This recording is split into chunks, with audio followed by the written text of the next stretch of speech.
ಮಹಿಳಾ ಮೀಸಲಾತಿ ಬಿಲ್ ವಿಘ್ನ ಆಯಿತು. ಒಂದು ಕಾಂಗ್ರೆಸ್ ಮಹಿಳಾ ವಿರೋಧಿ ಅನ್ನುವಂತಹ ಹೇಳಿಕೆಗಳನ್ನ ಬಿಜೆಪಿ ನಾಯಕರು ಕೊಡ್ತಾ ಇದ್ದಾರೆ. ಮೊದಲನೇದಾಗಿ ನಾನು ಸ್ಪಷ್ಟಪಡಿಸ್ತೇನೆ, ಕಾಂಗ್ರೆಸ್ ಮತ್ತೆ ನಮ್ಮ ಪಕ್ಷ ಮಹಿಳಾ ಮೀಸಲಾತಿಗೆ ವಿರೋಧ ಇಲ್ಲ. ನಾವೇ ಇದನ್ನ ಡಾಕ್ಟರ್ ಮನಮೋಹನ್ ಸಿಂಗ್ ಇದ್ದಂಥ ಸಂದರ್ಭದಲ್ಲಿ ಈ ಮಹಿಳಾ ಮೀಸಲಾತಿಯನ್ನ ಪ್ರಥಮವಾಗಿ ಈ ದೇಶದಲ್ಲಿ ತೆಗೆದುಕೊಂಡಿದ್ದು ಬಂದಿದ್ದೆ ಕಾಂಗ್ರೆಸ್ ಪಕ್ಷ. ಅದರಿಂದ ನಾವು ವಿರೋಧ ಮಾಡುವ ಪ್ರಶ್ನೆ ಇಲ್ಲ. ಆದರೆ ಪ್ರಸ್ತುತ ಸರ್ಕಾರ, ಕೇಂದ್ರ ಸರ್ಕಾರ ಏನು ಯಾವ ಫಾರಂನಲ್ಲಿ ಅದನ್ನು ತಂದಿದೆ ಮತ್ತು ಜೊತೆಗೆ ಲೋಕಸಭೆಯ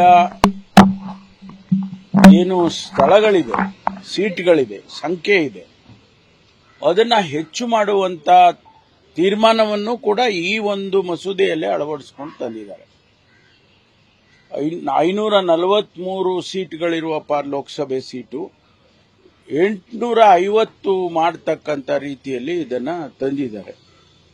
ಇದರ ಬಗ್ಗೆ ಚರ್ಚೆ ಆಗಬೇಕಾಗಿತ್ತಲ್ವಾ? ವಿರೋಧ ಪಕ್ಷದವರನ್ನ ವಿಶ್ವಾಸಕ್ಕೆ ತೆಗೆದುಕೊಳ್ಬೇಕಾಗಿತ್ತು, ಚರ್ಚೆ ಮಾಡಬೇಕಾಗಿತ್ತು.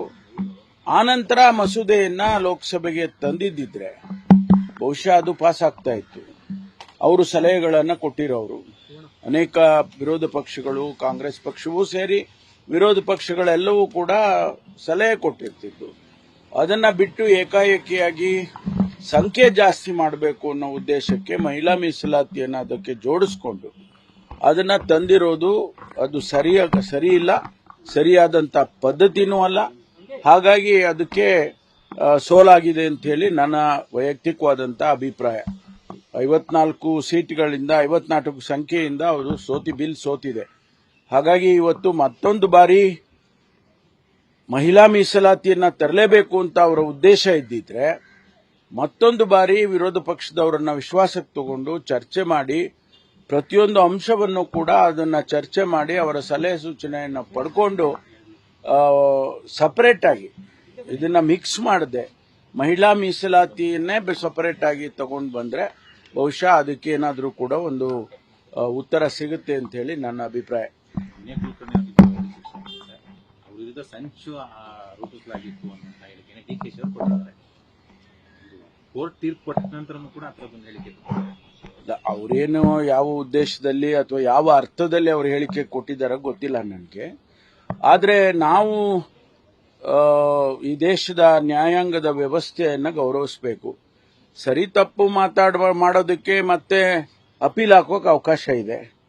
ಅವರು ಅಪೀಲ್ ಹಾಕಿ ಇದು ಕೊಟ್ಟಿರ್ತಕ್ಕಂಥ ತೀರ್ಪು ಸರಿ ಇಲ್ಲ ಅಂತ ಅವರು ಹೇಳೋದಕ್ಕೆ ಅವಕಾಶ ಇದೆ.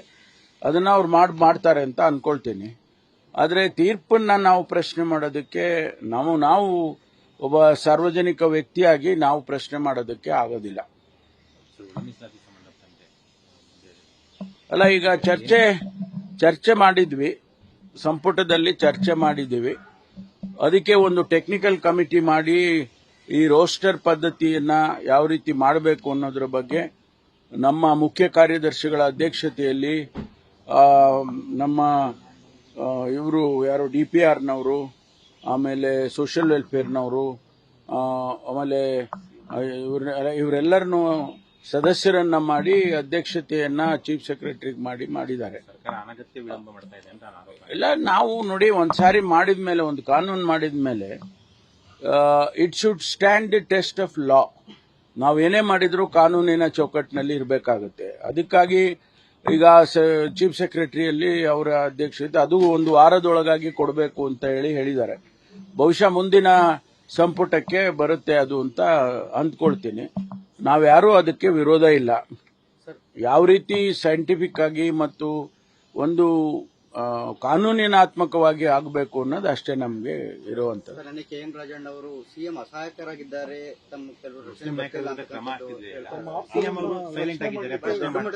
ಅವರ ವೈಯಕ್ತಿಕವಾದಂತಹ ಅಭಿಪ್ರಾಯವನ್ನು ಹೇಳಿದ್ದಾರೆ. ಅವರ ವೈಯಕ್ತಿಕ ಅಭಿಪ್ರಾಯ ಅದು.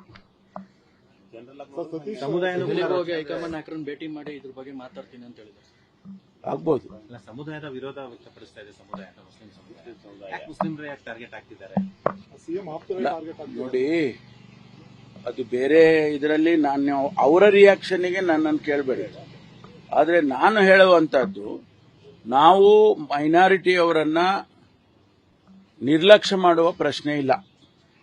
ಅವರು ಯಾವತ್ತೂ ಕೂಡ ಕಾಂಗ್ರೆಸ್ ಪಕ್ಷದ ಬೆನ್ನೆಲುಬಾಗಿ ನಿಂತಿದ್ದಾರೆ. ನಾನು ಅಧ್ಯಕ್ಷನಾಗಿದ್ದಾಗೂ ಕೂಡ 2 ಚುನಾವಣೆಯನ್ನ ಮಾಡಿದಾಗಲೂ ಅವರು ನಮ್ಮ ಬೆನ್ನಿಗೆ ನಿಂತಂತವರು. ಇವತ್ತು ಕೂಡ ಅದು ಒಂದು ರೀತಿಯಲ್ಲಿ ಗಿವ್ ಅಂಡ್ ಟೇಕ್. ಅವರ ಅಭಿವೃದ್ಧಿಯನ್ನ ನಾವು ನೋಡಬೇಕು, ಅವರ ಬೆಳವಣಿಗೆಯನ್ನ ನಾವು ನೋಡಬೇಕು. ಹಾಗಾಗಿ ಅವರು ನಮ್ಮ ಜೊತೆಯಲ್ಲಿರ್ತಾರೆ, ನಾವು ಅವರ ಬೆಳವಣಿಗೆಯನ್ನು ಮಾಡಬೇಕಾದಂಥದ್ದು ನಮ್ಮ ಕರ್ತವ್ಯ ಅದು.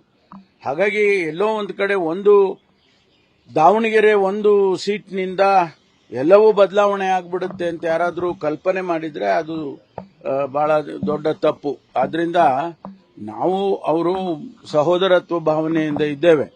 ಇವತ್ತು ಇರ್ತೀವಿ, ಮುಂದೆನೂ ಇರ್ತೀವಿ. ಅದ್ರ ಜೊತೆಗೆ ಒಂದು ಅಸೆಂಬ್ಲಿನಲ್ಲಿ ಸೀಟ್ ಕೊಡಲಿಲ್ಲ ಅನ್ನೋ ಕಾರಣಕ್ಕೆ ಅವರು ಬೇಸರ ಮಾಡುವಂತ ಅಗತ್ಯನೂ ಇಲ್ಲ. ಒಂದು ವೇಳೆ ಆ ತರ ಇದ್ರೆ ನಾವು ಅಧ್ಯಕ್ಷರು, ಮುಖ್ಯಮಂತ್ರಿಗಳು ನಾವೆಲ್ಲರೂ ಸೇರಿ ಅದನ್ನ ಸರಿಪಡಿಸಿಕೊಳ್ತೇವೆ. Thank you. ನ್ಯೂಸ್ ಫಸ್ಟ್ ನಿರ್ಭೀತಿಯಿಂದ ನಿಮ್ಮ ಪರವಾಗಿ.